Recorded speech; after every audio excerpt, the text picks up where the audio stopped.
Northminster Presbyterian Church hit a milestone. 40 years, a servant of Jesus Christ. Today, many people striving to advance his kingdom. Modern Christians working and worshiping together. Hoosiers of the 1980s combining to share love, learning, insight, inspiration. A sweeping variety of people, a kaleidoscope of activity, all manner of skills and talents taking part, and all of it geared and paced for right now, this minute.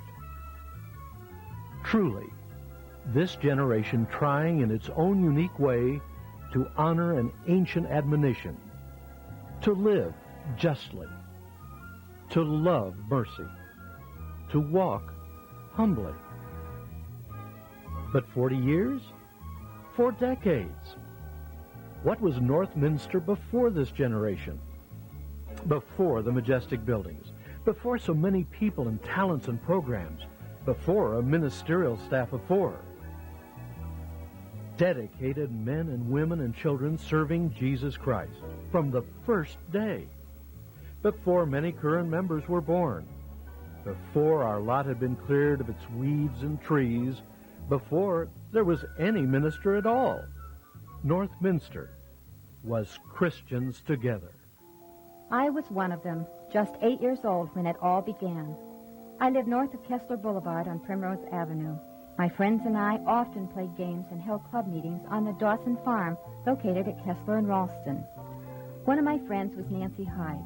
Her parents, Helen and Jerry Hyde, took us to the Northminster Sunday School.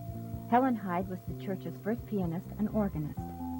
First, we met at the Stephen Foster Hall at the Lily Orchard, located at 71st and College. As time progressed, the place of worship was moved to the Millersville Masonic Lodge Hall. This was at the close of World War II, and after all the years of destruction, people seemed so eager to get back to building things. Everyone seemed so caring and so very friendly. An Indiana Synod survey indicated much interest in a Protestant church in the Broderville area. About 120 charter members originally signed up to join the new Presbyterian congregation. Northminster Church was formally constituted in June 1945 at a meeting at Tabernacle Presbyterian Church. Bill Hennessy stands out in my mind as an early leader in the formative years of our church. Grace Hennessy, the daughter of a Presbyterian minister, was Northminster's first choir director. And of course, there were Ruth Bradley, her husband Cliff, and so many, many others. Our first pastor, and they didn't call him senior pastor then, because he was the only one. He was Ray C. Downs. He and his young wife Betty and tiny sons Timothy and Peter came to Northminster in July of 1945. They remained with us for a year and a half. Well, that's how it all began. Without a building of our own, without a real ministerial staff, but with lots of faith, hope, enthusiasm, and love. A lot of changes have taken place since those early days. I'm one who's been here through all those years. Over the past 40 years, Northminster and its membership have surely grown. I'm Eileen Alsop, and well, I guess I've grown too. But a building becomes necessary, and $48,000 was available by gift and loan from the Synod. Men of Northminster began clearing maple trees off our lot. The maple shed, where maple sugar had been made for years, went too. Remember, this had been a farm. The farmhouse remained and shared the property until the early 60s. The first of many cornerstone ceremonies took place October 26, 1947. Northminster occupied its first home December 7th. The Reverend Richard S. Williams had become pastor in May 1947. He officiated at the housewarming. Before he departed in 1948, we were building a one-story classroom addition. In 1950, a newly constructed minister's residence faced Kingsley Drive. It became the home of pastor number 3, the Reverend Wilbur S. Klosterhouse, and his wife May, and their 3 daughters. They came here from Cleveland in April 1949. The Klosterhouse girls enjoyed the new playground equipment as much as anybody. But in 1952, the space was needed. Northminster was building again. Still more classroom area this time, and a new church kitchen, and a bigger basement area. However, it wasn't all hard labor. Northminster had family dinners, schools of missions, scout troops, clubs, and an annual picnic. Togetherness was a big national buzzword in the early 50s, and Northminster demonstrated togetherness at these joyous midsummer outings in nearby parks. All the kids, both the growing ones and the grown ones, loved them. Sunday school superintendents may have had more fun than anybody.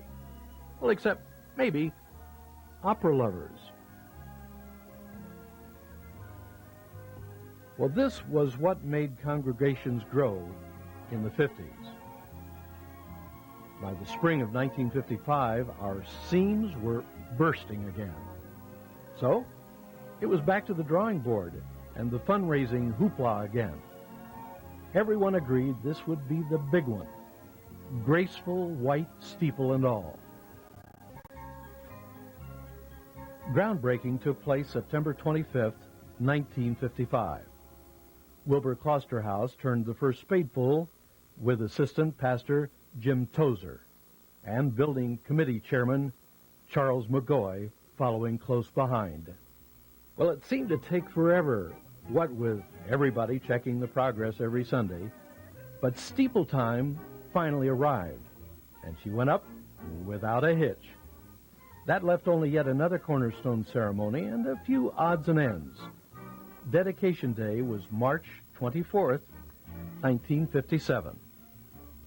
The way was paved for a pipe organ at last, much to the delight of first Dave Foster, then Dave Graff. In 1958, we had to learn to say Klosterhouse and Gillmeister, all in the same mouthful. Young Carl became associate pastor. A year later, we acquired a student assistant from Christian Theological Seminary, a fellow by the name of Durrett. And Durrett is with us yet. Klosterhouse departed for a new assignment in Michigan in 1962, however, and we were soon into our Scandinavian era.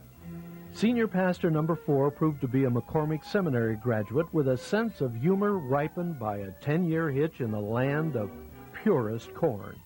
From central Iowa came Dr. A. Howard Lindquist in June 1963. Happily, wife Miriam and artist Ann and Aline came too. Howard and new colleague Frank Bean proved also to be builders. Our Christian education wing got its cornerstone in 1966. Then we got so busy, we almost forgot Northminster's 25th birthday in 1970. Almost, but not quite. We celebrated with a vengeance in June. A succession of unforgettable associate and assistant pastors marked the 70s and early 80s. The period brought us Warren Corbett, Dave Peters, Glenn McDonald, Eleanor Brouillard. And by early 1983, retirements, death, and the call to other fields of service had left us only Don Durrett and lovable Jerry Johnson. Now, Jerry had begun interim duty in late 1981. And then the call went out to the Reverend C. Fred Mathias in Wilmington, Delaware. The present era began with the arrival of that personable Princetonian and wife Cleta in early fall of 1983. The future fans out ahead to the horizon. We look to it in hope. The past and the present have shown us the way. As people serving Christ together, let's get on with it.